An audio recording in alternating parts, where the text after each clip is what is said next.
আশায় আশায় জনম গেল খোদা, আশায় আশায় জনম গেল খোদা, না চাইলা ফিরিয়া। আর কত কাল থাকবো মালিক তোমার দিদার পানে চাইয়া। আর কত কাল থাকবো মালিক তোমার দিদার পানে চাইয়া। ঠিক না ঠিক জোরে বলে। তুমি মুসার শানে কইলার কথা, আল্লাহু আকবার বলেন। মুসার শানে কইলার কথা তুর পাহাড়ে গিয়া। আর কত কাল থাকবো মালিক তোমার দিদার পানে চাইয়া।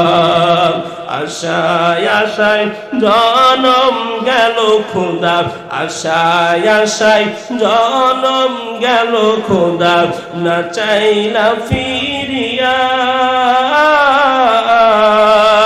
আর কত কাল থাকবো মালিক তোমার দিদার পানে চাইয়া। আর কত কাল থাকবো মালিক তোমার দিদার পানে চাইয়া। মাওলার দিদার চাই কি চাই না জোরে আওয়াজ দিয়ে বলেন। এই কারা কারা চান দুইটা হাত তুলে দেখায় দেন। লিল্লাহি তাকবীর। আল্লাহ তাআলা সবাইকে কবুল করেন, বলেন আমিন। এ নবীর আশিকের দল ও গোলাম, ওই যে গোলামের কথা বলতেছিলাম, ঠিক না ঠিক? গোলাম বলে মনিব আপনি একটু দাঁড়াইয়া যান, আপনি তো নকল মনিব, নকল মানিব, আমার আসল মনিব আমারে ডাক দিছি। মনিব ডাক দেয়া কয় গোলাম নামাজে যাবি? যা যা, আমি নিজে তো আমল করতে পারি না, তোরে ছেড়ে দিলাম, তুই নামাজে যা। সুবহানাল্লাহ। মনিব এবার গোলামকে ছুটি দিয়ে দিলেন। গোলাম নামাজ আদায় করার জন্য মসজিদের ভিতরে ঢুকে গেলেন। মাওলা পাকের মহব্বত যাদের অন্তরে থাকে, নামাজ পড়তে গেলে মজা লাগে, ঠিক না বেঠিক? সিজদা করলে মজা লাগে, রুকুতে গেলে মজা লাগে। আমার নবীর অন্তরের ভিতরে একেবারে পরিপূর্ণ মাওলা পাকের মহব্বত, সাহাবায়ে কেরামের অন্তরের মধ্যে পরিপূর্ণ মাওলা পাকের মহব্বত, যে কারণে সাহাবায়ে কেরাম নামাজে দাঁড়াইছে, বেঈমানরা পিছন থেকে আঘাত করছে, তবু নামাজ ছাড়ে নাই। ঠিক না বেঠিক জোরে কও। গোলাম মাগরিবের নামাজে ঢুকছে, নামাজ আদায় করতেছে। নামাজ হয়ে যায়, সবাই জামাত শেষ করে করে বের হয়ে চলে যায়, কিন্তু গোলাম বের হয় না। মনিব দাঁড়ায় দাঁড়ায় অপেক্ষা করতেছে। এক পর্যায়ে বিরক্ত হয়ে গেছে, ডাক দেয়া কয় রে মনিব, ডাক দেয়া কয় রে গোলাম, কি ব্যাপার? মাগরিবের জামাত শেষ হয়ে গেল, সবাই নামাজ পড়ে পড়ে পড়ে পড়ে চলে যায়, তুমি কেন বের হও না? গোলাম ডাক দেয়া কয় ও মনিব, মনটা তো বের হতে চাই কিন্তু বের হতে পারি না। বলে কেন বের হতে পারো না? মসজিদের ভিতরে তো কেউ নাই, তোমারে আবার কে বাধা দিল বের হতে?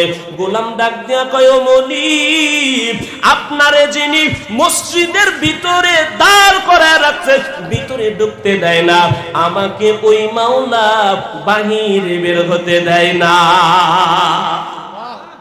কি পরিবার মহব্বত!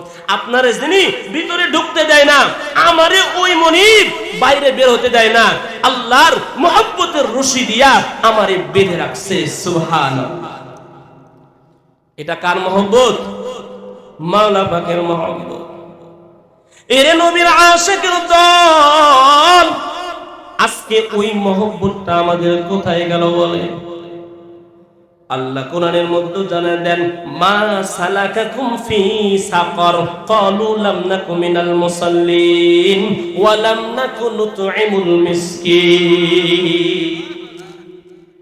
জান্নাতীরা যখন জান্নাতে যাবে, জাহান্নামীরা জাহান্নামে চলে গেছে। এরে নবীর আশিকের দল, জান্নাতীরা ডাক দেয়া বলবে, তোমাদেরকে কিসে জাহান্নামে নিয়ে আসলো? জাহান্নামীরা ডাক দেয়া বলবে, রে ভাই, দুনিয়ার ভিতরে আমরা নামাজ আদায় করতাম না, কি করতাম না বলেন? নামাজ আদায় করতাম না, যে কারণে আজকে আল্লাহ আমাদেরকে জাহান্নামে দিয়ে দিয়েছে। এর মুসলমান, আজকে আমরা এমন মুসলমান, আমরা নামাজ আদায় করি না, অথচ কিয়ামতের ময়দানে সর্বপ্রথম হিসাব হবে কার? কিসের হিসাব হবে? এই চিন্তা কি নাই? নাকি মাওলাই মিথ্যা বলছেন, নাকি মদিনাওয়ালার নবী মিথ্যা বলছেন? জোরে বলেন।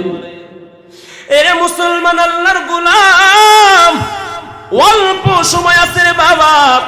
ও বাগমারার মানুষ, আজ আমি তোমাদের অনুরোধ করিয়া যাই রে বাবা, দুনিয়া ক্ষণস্থায়ী, বেশি দিন থাকার সুযোগ নাই। একই ময়দানে যেই বন্ধুর সাথে খেলাধুলা করলাম, যেই বন্ধুর সাথে চায়ের দোকানে আড্ডা দিলাম, তাকায়া তাকায়া দেখো আজকে আমার ওই বন্ধুগুলো কোথায়? সারাটা দিন খুঁজলে বন্ধু পাওয়া যায় না, ঠিক না ঠিক? জোরে বলেন। এর মুসলমান, এমনও তো হতে পারে আজকে রাত ফারুকী সাহেবের বয়ান শুনলাম, কিন্তু বাবা রাতের বেলা যখন ঘুমাইলাম আর আমার মাওলায় ডাক দিয়া দিল, যা রে যা যা, এরে আজরাইল আর দেরি করিস না, আমার এই বান্দার জানটা কবজ কর, যা এই বান্দার শরীর থেকে রূহটা বের করে নিয়ে আয়।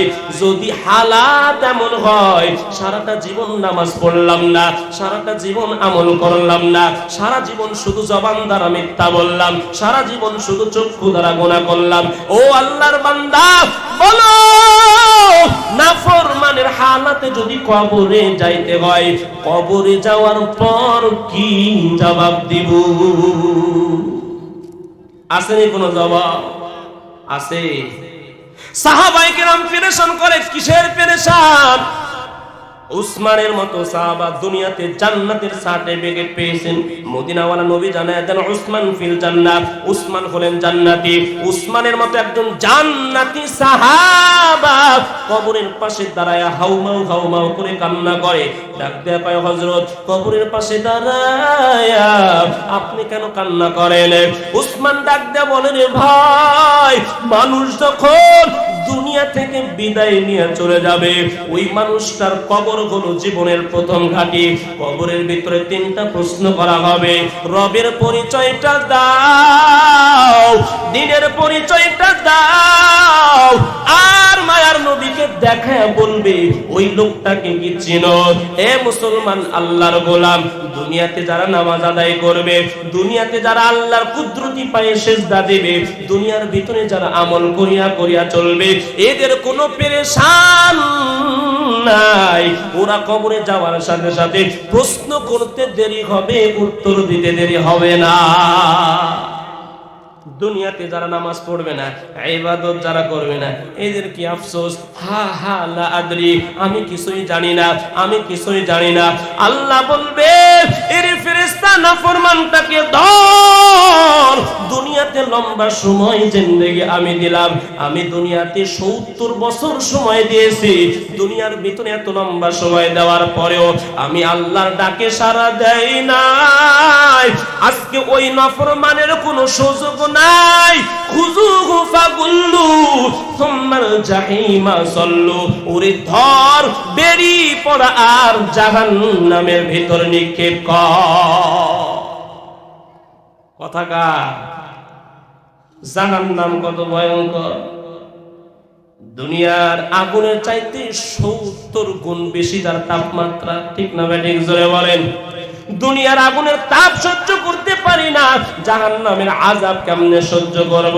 এরে নবীর আশিকের দল, অতএব নিয়ত করেন, নবীজির দুনিয়াতে যতদিন বেঁচে থাকব, নবীজির সুন্নতের ইত্তেবা করব, নবীজির একটা সুন্নতকে ছাড়ব না।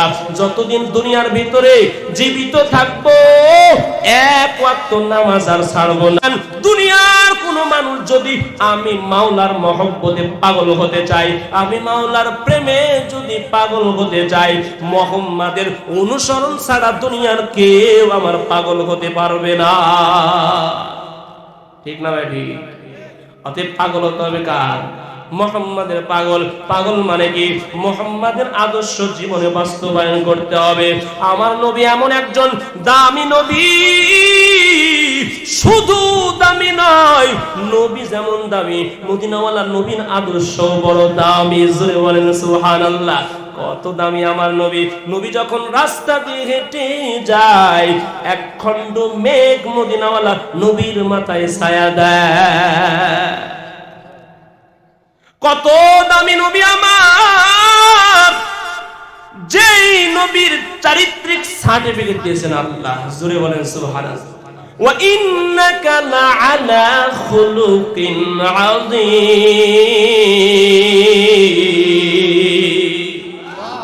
আল্লাহ বলে আমার মুহাম্মাদের আখলাক এত দামি, মুহাম্মাদের মতো আখলাকওয়ালা মানুষ এই জমিনে আর কেউ নাই।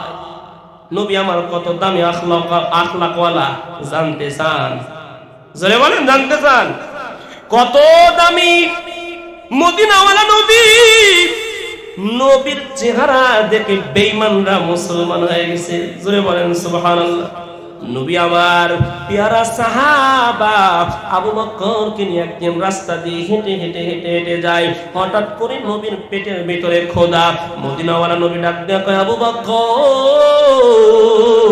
খাবারের তো কোনো ব্যবস্থা নাই, একটু খাবারের কি ব্যবস্থা হবে?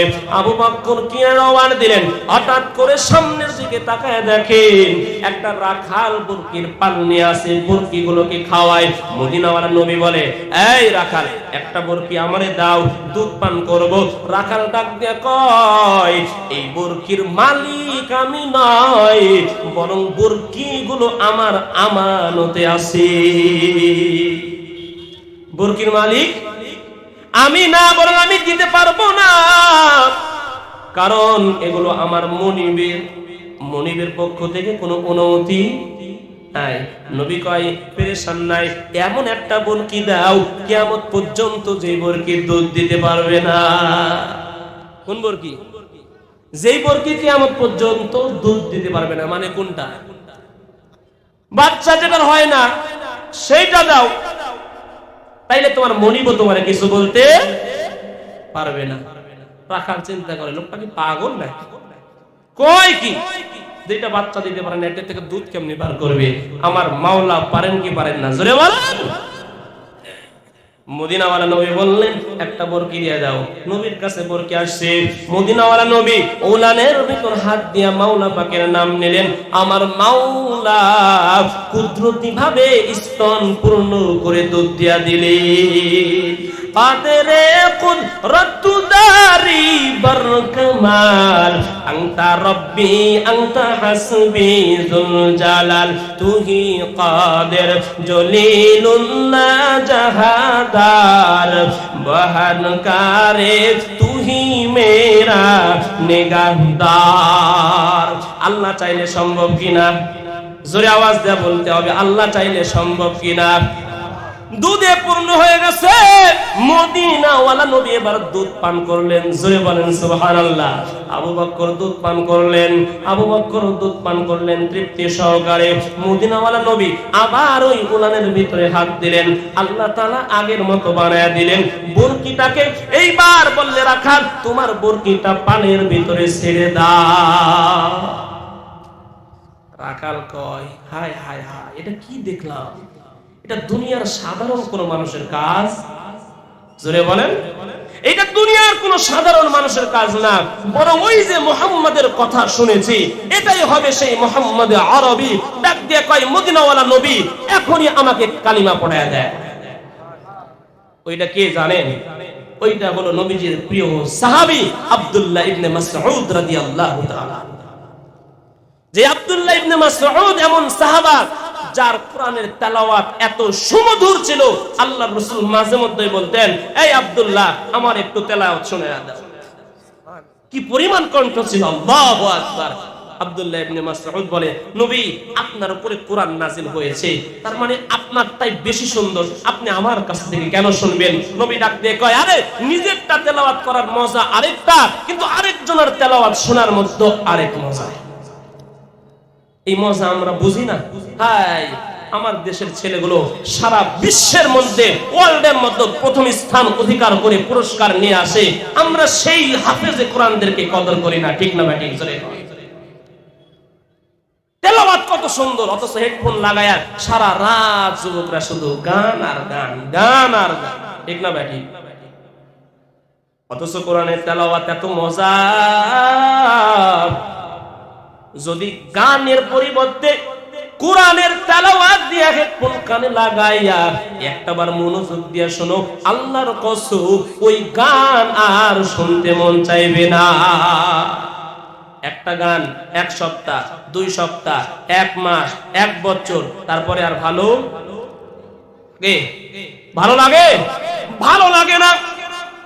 কিন্তু 1500 বছর পর্যন্ত এই কোরআন, নাকি নতুন কোন কোরআন আসছে? একই কোরআনের তেলাওয়াত 1500 বছর ধরে চলে, কোন মানুষ বলতে পারবে না কোরআনের আওয়াজ শুনতে ভালো লাগে না। এটা হলো নবীর মুজিজা। কার মুজিজা জোরে বলেন? এটাই হলো নবীর মুজিজা। অতএব মোবাইলে এই যুবক যারা আছো, মোবাইলে গুনাহ করা বাদ দিয়ে, মোবাইলের ভিতরে নোংরা গান শোনা বাদ দিয়ে কোরআনের তেলাওয়াত শুনবে ইনশাআল্লাহ। আজকে মোবাইল তো আমাদেরকে ধ্বংস করে দিয়েছে। কি করে দিয়েছে জোরে বলেন? মোবাইল আমাদেরকে ধ্বংস করে দিয়েছে। আর বাগমারা তো পুরাই ভাইরাল। বাগমারাতে এখন বিনা পয়সা ইনকাম, ঠিক না ভাই? সুন্দর বউ যদি একটা ঘরে থাকছে আর কিছু দরকার নাই, আছে? হ্যাঁ, এই বউটারে আবার ফেসবুকে ছাড়িয়া ইনকাম এবার শুরু হয়ে গেল। এটা আবার ফতোয়া দেয়, আমরা শ্রম দিয়ে পরিশ্রম করে ভিডিও করে আমরা ইনকাম করি। কি বুঝলেন? আর এই কাজে বাগমারা মনে হয় সামনের দিকে আগায় আছে। এখন মাঝে মধ্যে শোনা যায়, কারণ যে সেলিব্রিটি গুলো হয়েছে বাগমারারই বেশি, ঠিক না ভাই? যারা মোবাইল চালায় তারা ঠিকই জানে, হ্যাঁ, এজন্য মোবাইল থেকে সাবধান। হায় হায়,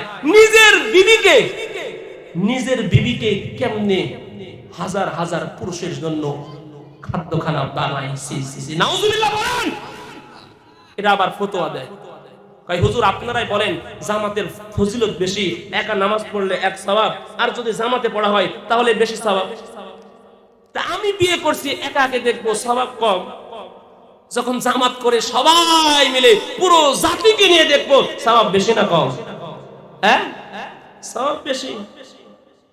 ফতোয়া দিবে। জামানা মোবাইলে খাইছে, জামানা মোবাইলে খাইছে, ঠিক না বেটি? অল্প বয়সের পোলা মাইয়া প্রেমে জড়াইছে, জামানা মোবাইলে খাইছে, জামানা মোবাইলে খাইছে, ঠিক না বেটি? জোরে বলো। জামানা মোবাইলে খাইছে, জামানা মোবাইলে খাইছে। অল্প বয়সের পোলা মাইয়া প্রেমে জড়াইছে, জামানা মোবাইলে খাইছে, জামানা মোবাইলে খাইছে। রেডিও থুইয়া ট্যাপ আইলো, ট্যাপ থুইয়া টিভি, টিভি থুইয়া মোবাইল আইলো, যা খুশি তা পাবি, ঠিক না বেটি? জোরে বলেন, ঠিক না বেটি? রেডিও থুইয়া ট্যাপ আইলো, ট্যাপ থুইয়া টিভি, টিভি থুইয়া মোবাইল আইলো, যা খুশি তা পাবি। টেলিভিশনে জায়গায় আছে, মোবাইলেও তা আছে, আরো কিছু আজে বাজে মোবাইলে দেখতাছে। এসব কিছু দেখা জাতি নিশাই মেতেছে, জামানা মোবাইলে খাইছে, জামানা মোবাইলে খাইছে। অল্প বয়সের পোলা মাইয়া প্রেমে জড়াইছে, জামানা মোবাইলে খাইছে, জামানা মোবাইলে খাইছে, ঠিক না বেটি? জোরে বলে। নিজের টাকায় মোবাইল কিনা হইছে রে বেঈমান, দূরে থেকে কাছে বলছি পেয়েছি প্রমাণ। সে রাজশাহী, কোথায় আছে? কয় আমি এখন বাগমারা আছি। এটা মিথ্যা কথা হয়? নিজের টাকায় মোবাইল কিনা হইছে রে বেঈমান, দূরে থেকে কাছে বলছে পেয়েছি প্রমাণ। নামাজে দাঁড়াইলে গিয়া মসজিদের ভিতরে, সেখানেও মোবাইলেতে হিন্দি গান বাজে। ছোট বড় সবাই রে ভাই, ছোট বড় সবাই রে ভাই, মোবাইলের রোগে ধরেছে জামানা, মোবাইলে খাইছে জামানা, মোবাইলে খাইছে। অল্প বয়সের পোলা মাইয়া প্রেমে জড়াইছে জামানা, মোবাইলে খাইছে জামানা, মোবাইলে খাইছে। ঠিক না বেঠিক জোরে বলে? হায় হায়, ক্লাস 6-7 পড়ে, অথচ সারা রাত ধরে চ্যাটিং করে। আছে না নাই? হ্যাঁ আছে না নাই? বাঘ মারা মনে হয় নাই? এই যুবক আছে? এখন কি হয়? সারা রাত মোবাইল চালাইতে চালাইতে চালাইতে এই যে নোংরা জিনিসগুলো দেখে, আস্তে আস্তে 30 বছর হয়ে যায়, তাও বিয়ে করতে চাই। ঠিক না বেটি? কই পড়াশোনায় শেষ করতে পারলাম না হুজুর, এখনো নিজের পায়ে তো দাঁড়াইতে পারি, তো বিয়ের কথা বলতেছেন এখনই আপনি। অথচ আগে পড়াশোনা লাগছে, বিয়ের কথা বললে ও লাভবাহিক বলে দাঁড়ায় গেছে। ঠিক না বেটি? জোরে কর। তার মানে কি? আর সব টাইট আছে। আর এখন মোবাইল দেখছে, জীবন যৌবন চোখ যা কিছু আছে সব শেষ। এজন্য বিয়ের কথা বললে আগেই ভয় পায়। না না, এখনো দেরি আছে। কি আছে? দেরি আছে, মানে ওর জীবনই শেষ। এজন্য আল্লাহ তাআলা আমাদেরকে মোবাইলের গুনাহ থেকে হেফাজত করেন। চিল্লায় এখন আমিন। মেরে নবীর আশিকের দল, বয়ান কি সামনের দিকে আগায় যাব, চলবে কিছুক্ষণ ইনশাআল্লাহ। সাহায্য চাইতে হবে কয়টা জিনিসের মাধ্যমে? একটার নাম, আরেকটার নাম নামাজ। ধৈর্য আর নামাজের মাধ্যমে। ধৈর্যের কথা একটু বলি। আল্লাহ রাব্বুল আলামিন কোরআনের মধ্যে জানায় দেন, ইন্নামা ইউওয়াফাস সাবির, ধৈর্যের দৃষ্টান্ত কায়েম করবে। আল্লাহ জানায় দেন বিনা হিসাবে এরা জান্নাতে চলে যাবে। ধৈর্যের বড় দাম। মদিনাওয়ালা নবী সারা জীবন ধৈর্য ধারণ করেছে। এই নবীর আশিকের দল, আবার নবী কেমন ধৈর্য ধারণ করেছে। মায়ার নবী দুনিয়াতে আসার পর নিজের চক্ষু দ্বারা বাবাকে দেখে নাই। বাবাকে না দেখা কত বড় কষ্ট। মদিনাওয়ালা নবী 6 বছর বয়সে মা দুনিয়া থেকে বিদায় নিয়ে চলে গেছেন। 8 বছর 2 মাস যখন মদিনাওয়ালা নবীর বয়স, দাদা আব্দুল মুত্তালিব দুনিয়া থেকে বিদায় নিয়ে চলে গেছেন। নবী আমার এমন কষ্ট, মায়ার নবী নিজে বর্ণনা করেন, আমি মুহাম্মদ যখন আমার উপরে নবুয়ত দেওয়া হয়েছে, নবুয়ত পাওয়ার পর আমি যখন সিজদা দিতে যাইতাম, আমার চাচা চাচি আত্মীয় স্বজনরা উটের লাড়ি ভুঁড়ি আমার পিঠের উপরে দিত। আমরা নামাজ পড়ি না। হায় হায়, নবীজি কি পরিমাণ কষ্ট করেছেন। এই কষ্টের কথাগুলো আল্লাহ যদি আবার কোন সময় সুযোগ করে দেয়, বাগমারার জমিনে যদি আল্লাহ আমার মতো নালায়েক বাগুন পচা দিত, মানে কি বাগুন পচা চলে না। আজ প্রধানটার দিকে সবার আকর্ষণ। ঠিক না বা ঠিক? আপনি যত ভালোই ওয়াজ করেন আজকে চলবে না। আজকে আমরা তাকাই আছি ফারুকী ভাইয়ের দিকে। ঠিক না বেটি? জোরে বলেন। তো যাই হোক, অল্প আলোচনা করলাম আপনাদের খেদমতে। আল্লাহ তাআলা আমি অধমকে সহ আপনাদের সবাইকে আমল করার তৌফিক দান করেন, বলেন আমিন। আগামীতে আল্লাহ যদি কোনোদিন কবুল করেন, আপনাদের খেদমতে আলোচনা করার চেষ্টা করব ইনশাআল্লাহ। যেহেতু সময় শেষ, এই বলে বিদায় নিচ্ছি। আমার জন্য দোয়া করবেন, আমিও আপনাদের জন্য দোয়া করি। আল্লাহ তাআলা সবাইকে যেন একই সাথে জান্নাতে যাওয়ার তৌফিক দান করেন, বলেন আমিন। ওয়া আখিরু দাওয়ানা আলহামদুলিল্লাহি রাব্বিল আলামিন। আসসালামু আলাইকুম ওয়া রাহমাতুল্লাহি ওয়া বারাকাতুহু।